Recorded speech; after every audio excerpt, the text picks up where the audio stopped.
Los niños felices, por Arthur Machen. El día después de Navidad de 1915, mis deberes profesionales me llevaron al norte, o para ser tan preciso como lo permiten nuestras convenciones actuales, al distrito noreste. Corrían disparatados rumores de que los alemanes tenían un refugio en algún lugar cerca de Molton Head.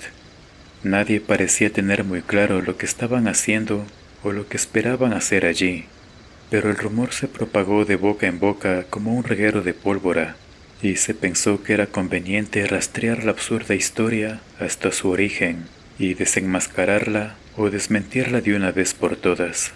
Así que me dirigí a ese distrito noreste el domingo 26 de diciembre de 1915, y comencé mis investigaciones en Helmsdale Bay, que es un pequeño balneario a un par de millas de Molton Head. La gente de los valles y las tierras altas acababa de enterarse de la fábula, según descubrí, y la veían con supremo y amargo desprecio. Hasta donde pude entender, el rumor había surgido de los juegos de unos niños que habían estado en Helmsdale Bay durante el verano. Habían representado una rudimentaria obra de teatro sobre espías alemanes y su captura, y usaron la cueva Helvey entre Helmsdale y Molton Head como escenario de su juego. Eso era todo. Los tontos aparentemente hicieron el resto.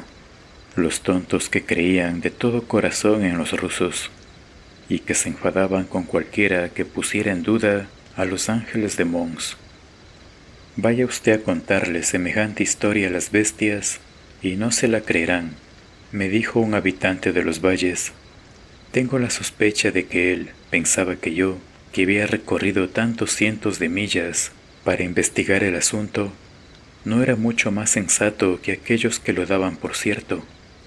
No se le podía pedir que entendiera que un periodista tiene dos oficios: proclamar la verdad y denunciar la mentira. Había terminado con los alemanes y su refugio a la primera hora de la tarde de lunes, y decidí interrumpir el viaje de regreso en Banwick, del que había oído hablar a menudo como un lugar curioso y con belleza singular. Así que tomé el tren de la 1:30 y me dirigí hacia el interior, parando en muchas estaciones desconocidas en medio de grandes llanuras. Cambié de tren en Mashiro Zambo y continué mi viaje a través de una tierra extraña en la penumbra de la tarde invernal. De alguna manera, el tren dejó la llanura y se deslizó hacia un profundo y estrecho valle, oscurecido por los bosques invernales, dorado por los helechos marchitos, solemne en su soledad.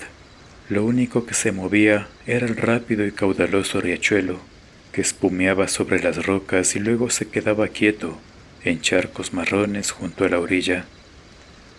Los bosques oscuros se dispersaron y aclararon, y se fueron transformando en grupos de espinos raquíticos y antiguos. Grandes rocas grises, de formas extrañas, emergían del suelo, y rocas almenadas se alzaban a ambos lados en las alturas.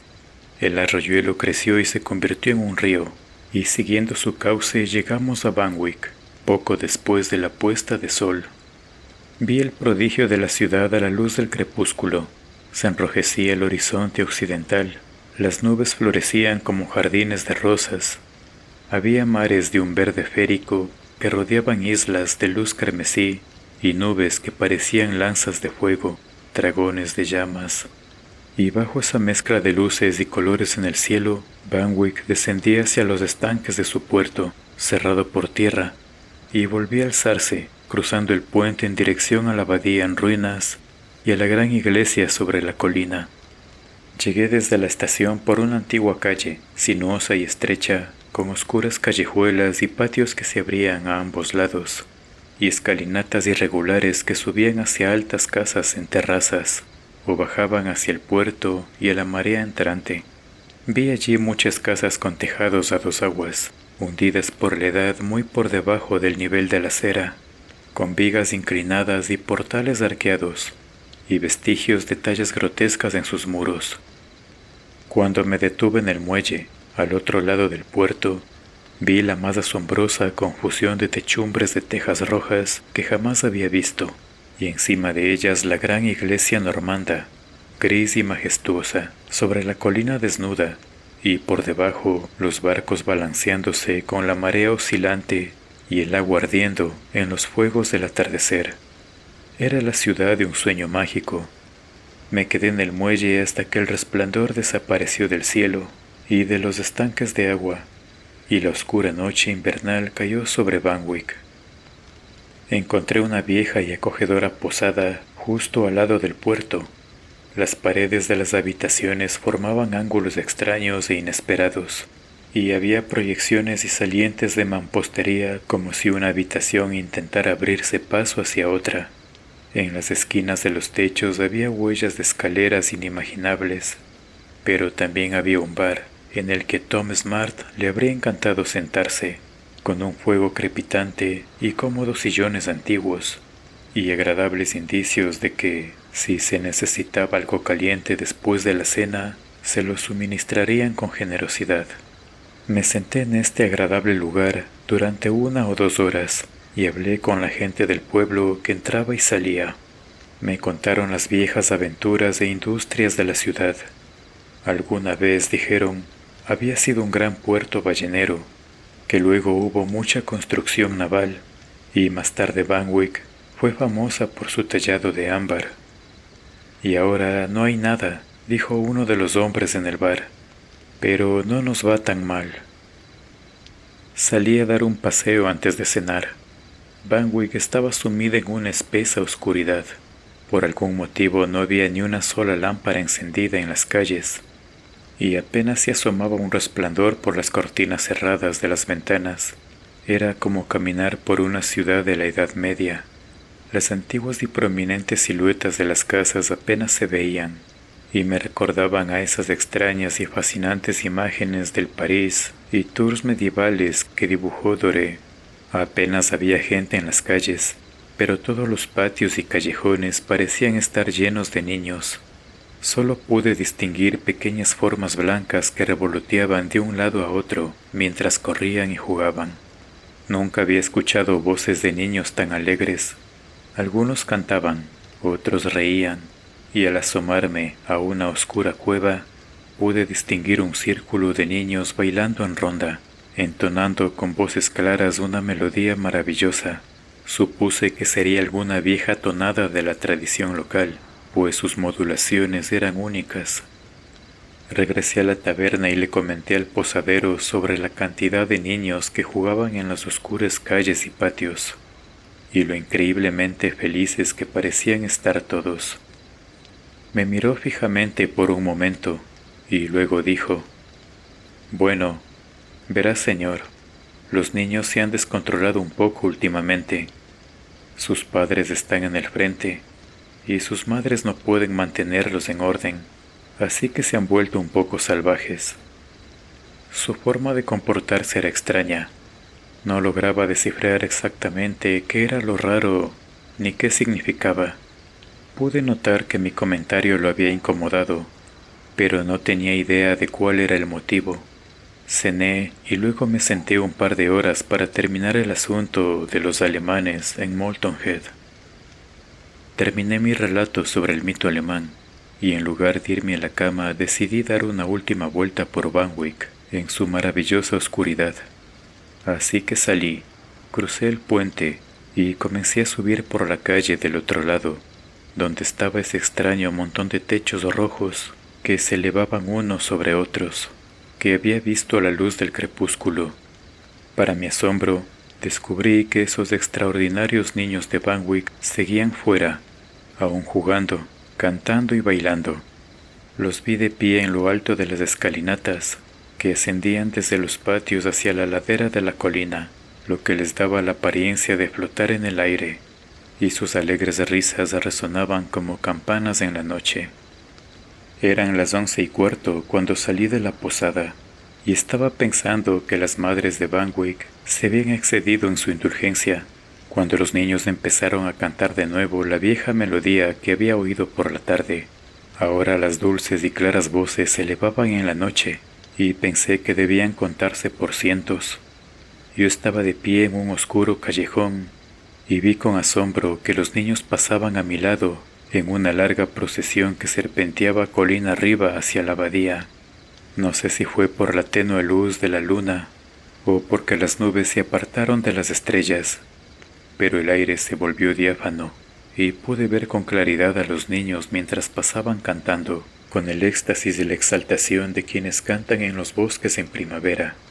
Todos iban vestidos de blanco, pero algunos llevaban extrañas marcas, que supuse tendrían algún significado en el contexto de la representación tradicional que estaba presenciando. Muchos llevaban coronas de algas goteando sobre sus frentes. Uno mostraba una cicatriz pintada en su garganta. Un niño pequeño sostenía abierta su túnica y señalaba una espantosa herida en su corazón, de la que parecía manar sangre. Otro extendía sus manos, y las palmas separadas parecían desgarradas y sangrantes, como si hubieran sido perforadas. Uno de los niños sostenía a un bebé en brazos, y el infante mostraba una aparente herida en el rostro. La procesión pasó junto a mí y seguí escuchando sus cánticos como si vinieran del cielo, mientras continuaban su empinada marcha hacia la antigua iglesia en la cima de la colina. Volví a la posada y al cruzar el puente de repente me di cuenta de que era la víspera del Día de los Santos Inocentes. Y sin duda había presenciado una extraña reminiscencia de alguna tradición medieval, y cuando regresé a la posada le pregunté al posadero por ella. Entonces comprendí el significado de la extraña expresión que había visto en el rostro del hombre. Estaba angustiado y estremecido de terror. Se apartó de mí como si yo fuera un mensajero de los muertos. Unas semanas después me encontré leyendo un libro titulado Los antiguos ritos de Banwick. Lo escribió una persona anónima en el reinado de la reina Isabel, y en él narraba su experiencia como testigo de la gloria de la antigua abadía y de su posterior decadencia. Encontré este pasaje: y en el Día de los Santos Inocentes, a medianoche, se realizó allí un servicio de gran solemnidad. Cuando los monjes terminaron de cantar el Te Deum, el señor abad llegó gloriosamente ataviado con un manto de tela de oro, lo que fue todo un placer para la vista. También llegaron a la iglesia todos los niños pequeños de Banwick, y todos ellos iban vestidos con túnicas blancas. Entonces el señor abad comenzó a cantar la misa de los santos inocentes, y cuando se terminó la consagración de la misa, el niño más pequeño que estaba allí, que podía sostenerse por sí mismo, subió desde la iglesia hasta el coro. Este niño fue llevado hasta el altar mayor, donde el señor abad colocó al pequeño en un trono dorado y resplandeciente frente al altar. Se inclinó y lo adoró cantando Talium regnum coelorum, aleluya. De ellos es el reino de los cielos, aleluya. Y todo el coro respondió cantando Amicti sunt stolis albis, aleluya, aleluya. Están vestidos con túnicas blancas, aleluya, aleluya. Y entonces el prior y todos los monjes de su orden hicieron la misma adoración y reverencia al niño que estaba sobre el trono. Lo que había visto era la orden blanca de los inocentes. Había visto a aquellos que vinieron cantando desde las aguas profundas que rodean el Lusitania.